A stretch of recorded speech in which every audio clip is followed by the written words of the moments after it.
Good morning students. आज हम मानव अध्यावरणीय तंत्र जो आपके कक्षा 12 जीव विज्ञान का एक नया चैप्टर है, इसका हम अध्ययन करेंगे। ठीक है, तो जो अध्यावरणीय तंत्र है यानी इंटेगुमेंट्री सिस्टम ऑफ ह्यूमन है, वो दो चीज़ों से मिलकर बनता है। एक तो आपकी स्किन और उसके व्युत्पन्न, ओके, यानी त्वचा और त्वचा के व्युत्पन्नों से मिलकर आपका अध्यावरणीय तंत्र बनता है। त्वचा और त्वचा के व्युत्पन्नों से मिलकर क्या बनता है? आपका अध्यावरणीय तंत्र का निर्माण होता है। यानी त्वचा व त्वचा के व्युत्पन्न से मिलकर बनता है कौन? अध्यावरणीय तंत्र।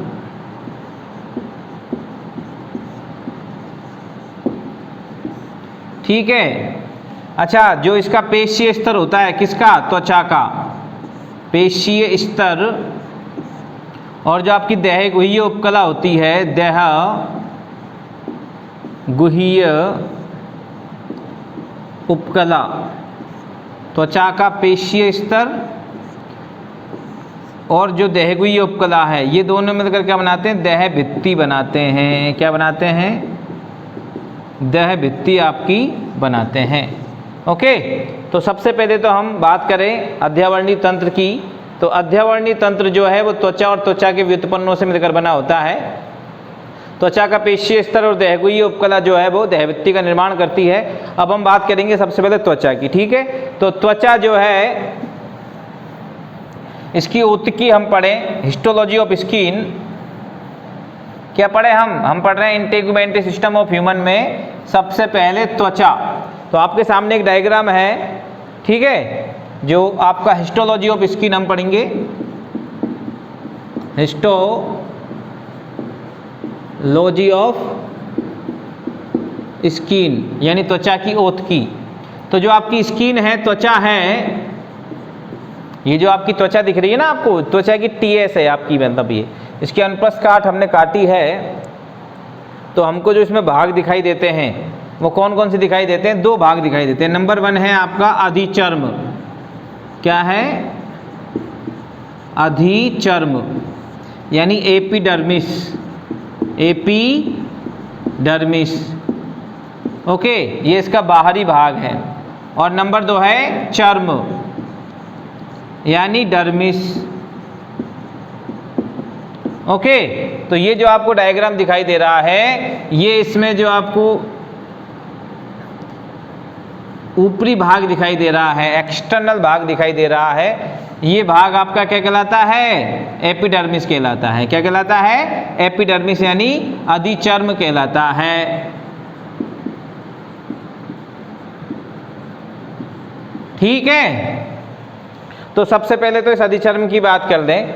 तो त्वचा में क्या है? 2 स्तर है आपके। कौन कौन से स्तर है? एक तो अधिचर्म स्तर है और एक चर्म स्तर है। ओके, तो इस अधिचर्म स्तर की बात कर रहे हैं हम। किसकी बात कर रहे हैं? अधिचर्म स्तर की। तो अधिचर्म स्तर को हम देखें उसकी इंटरनल स्ट्रक्चर, तो उसके अंदर भी 5 आपके उपस्तर होते हैं। स्टेंटम है आपके 5 है, 5 स्तर उसके अंदर उपस्थित है। अधिचर्म के अंदर भी कौन कौन से हैं? बाहर से भीतर की ओर बात करें तो आपको दिखाई देते हैं। शॉर्ट ट्रिक भी बता देता हूं,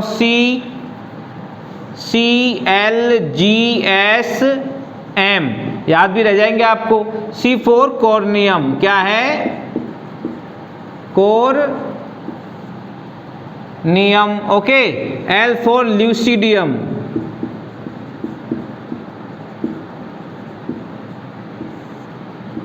G फॉर ग्रेन्युलोसम।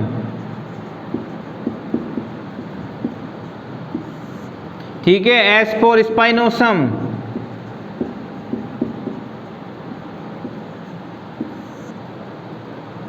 ओके, और लास्ट जो है आपका मेल पीघी।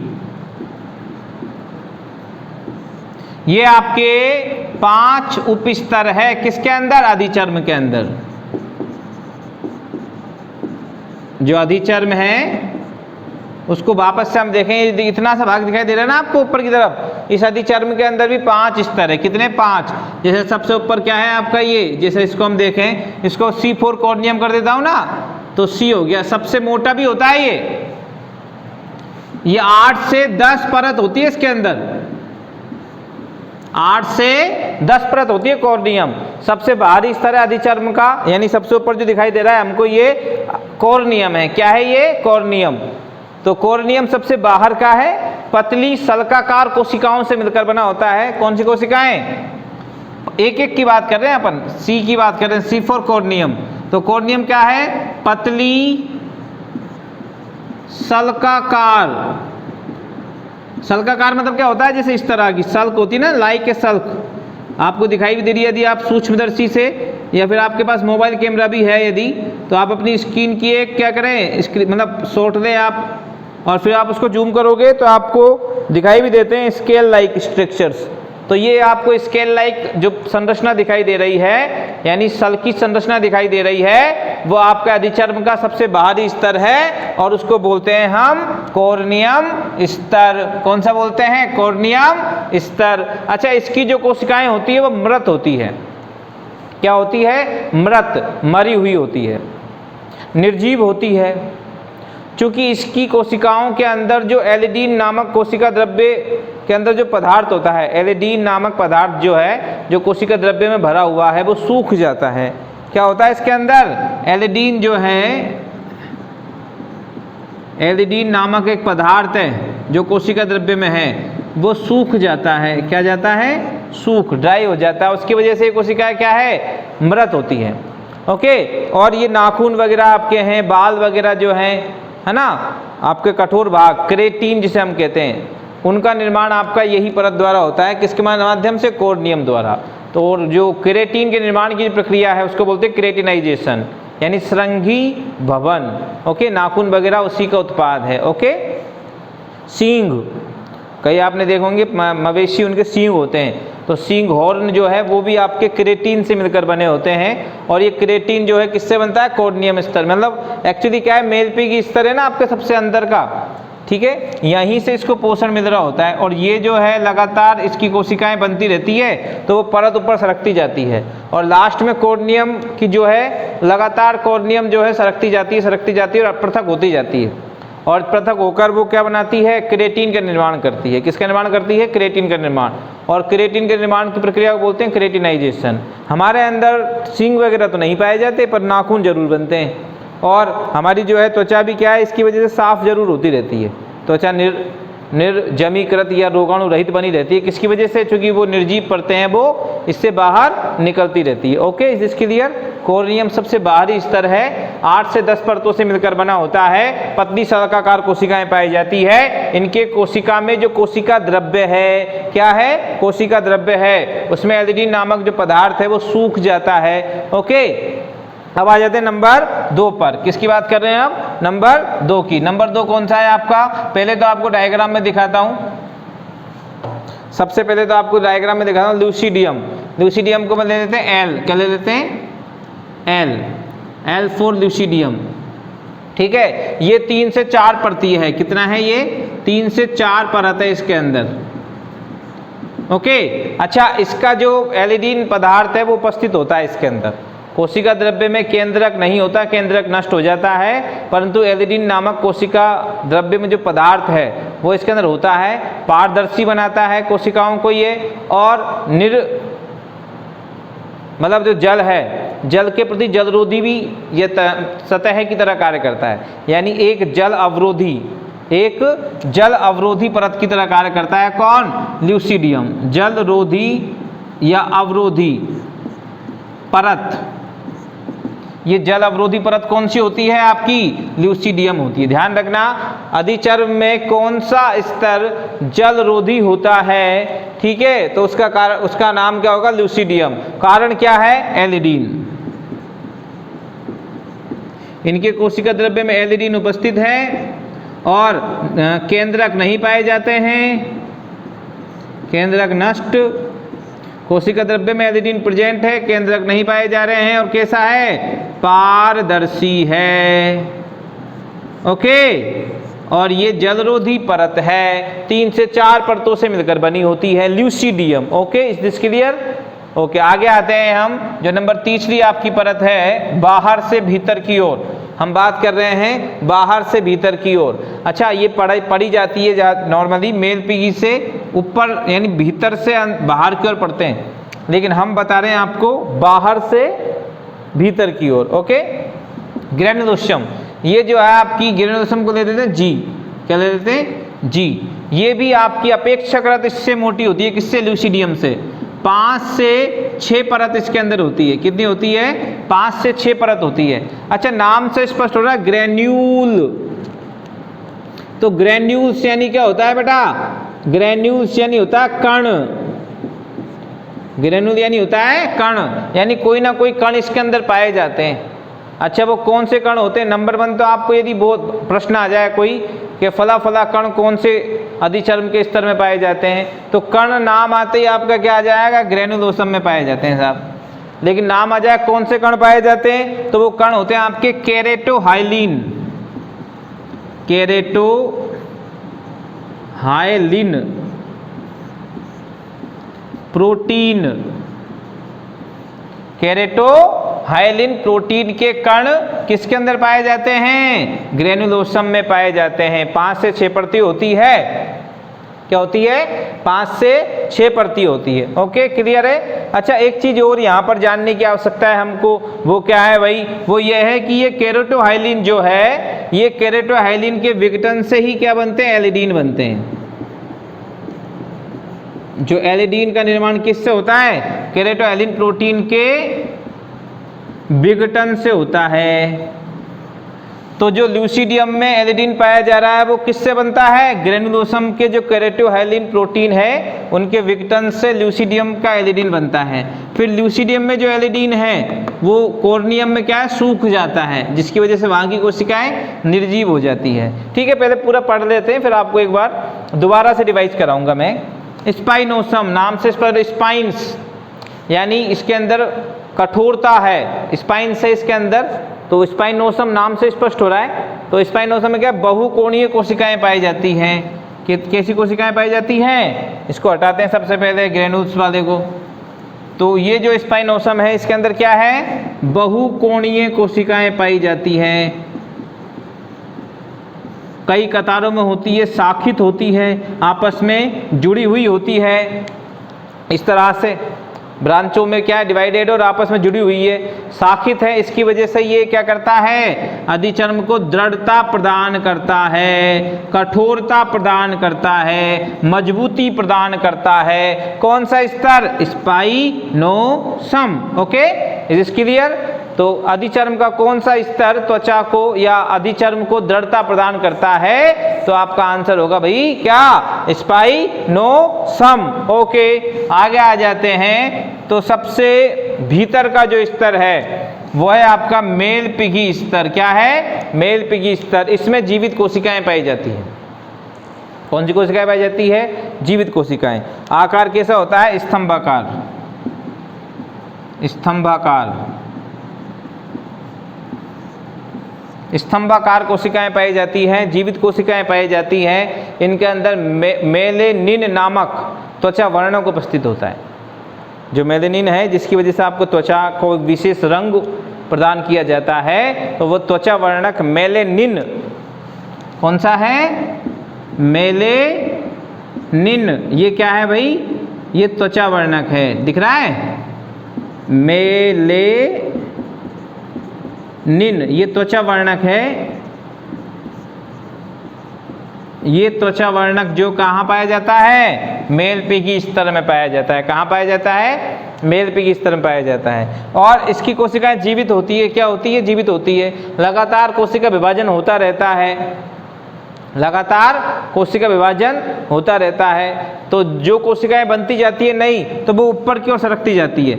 यानी मेल पिगी से स्पाइनोसम, स्पाइनोसम से ग्रेनुलोसम, ग्रेनुलोसम से ल्यूसीडियम और ल्यूसीडियम से कॉर्नियम। और मृत जो पदार्थ है वो बाहर, कॉर्नियम जो है उसको क्या कर देगी? पृथक कर देगी क्रेटीन के रूप में। किसके रूप में? क्रेटीन के रूप में। ओके, तो ये समझ में आया ना आपका? तो सबसे अंदर क्या है? मेल पिगी है। ठीक है, इसमें स्तंभाकार कोशिकाएं पाई जाती है, मेलेनिन त्वचा वर्णक पाया जाता है, और कई उभार पाए जाते हैं। क्या पाए जाते हैं? उभार पाए जाते हैं। इन उभारों को बोलते हैं रेटेपैक्स।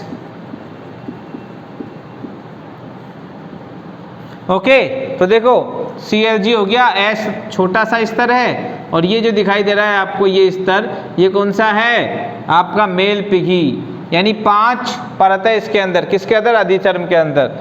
C for corneum, L for lucidum, G for granulosum, S for spinosum, M for malpighii. Okay, तो इस मेल पिघी में आपको ये दिखाई दे रहे हैं ना, ये देखिए स्ट्रक्चर, ये उभार दिख रहे हैं ना, ये उभार, इन उभारों को क्या बोलते हैं, रेटेपेक्स। क्या बोलते हैं, रेटेपेक्स। अब इसको लेवलिंग कर देते हैं अपन, पहले अधिचर्म को, फिर चर्म के बारे में पढ़ेंगे। पहले इसको लेवल कर देते हैं, इसको नामांकित कर देते हैं। ठीक, अधिचर्म में एक ही नामांकन करना है आपका, रेटेपेक्स। हो गया ना। अधिचर्म में कौन कौन से, देखो मैं सबसे बाहर कौन सा है, C, फिर L, फिर G, फिर S और फिर अंत में M, मेल पिघी। ठीक है ना, हो गए ये क्लियर। और चार्ट बना देंगे लास्ट में हम। वैसे आप क्या है, नोटबुक साथ में रखें और नोट भी करते जाएं इनको। अगर नोट नहीं करोगे तो बाद में आपको समस्या आएगी, तो सुनते भी जाइए, साथ साथ नोट भी करते जाइए। और कोई चीज़ समझ में नहीं आती है तो आप व्हाट्सएप ग्रुप पर या मेरे पर्सनल व्हाट्सएप नंबर पर संपर्क करके मुझे बता सकते हैं। ओके, तो आपके इसके बाद जो आपको लगभग रेटेपेक्स हो गया ना, इसके बाद जो ये स्तर दिखाई दे रहा है यहाँ से लेकर पूरा कंप्लीट M के बाद यानी मेल पिघी के बाद अंत तक जो दिखाई दे रहा है, लगभग 2 से 3 गुना मोटा जो स्तर है वो कहलाता है आपका चर्म। क्या कहलाता है, चर्म कहलाता है, डर्मिस। ओके, इस डर्मिस के अंदर 2 स्तर होते हैं। कितने होते हैं, 2। नंबर 1 होता है पेपिलरी, पेपिलरी स्तर, और नंबर 2 होता है जालिका, रेटिकुलम।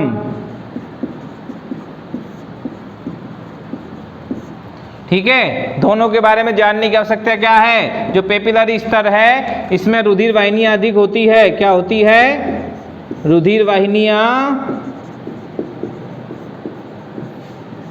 क्या है इसके अंदर, रुधिर वाहिनियां अधिक है। क्या है, हाई, अधिक। ओके, अच्छा ये पतला होता है स्तर। ठीक है, इसके अंदर पतले कोलेजन तंतु पाए जाते हैं, तंतु पाए जाते हैं। ओके, और इसके अंदर उभार, रेटेपेक्स वगैरह दिखाई भी दे रहे हैं आपको। और ये पेपिलरी स्तर है ना, इसी पर आपका अधिचर्म टिका होता है। अधिचर्म टिक रहा है किस पर,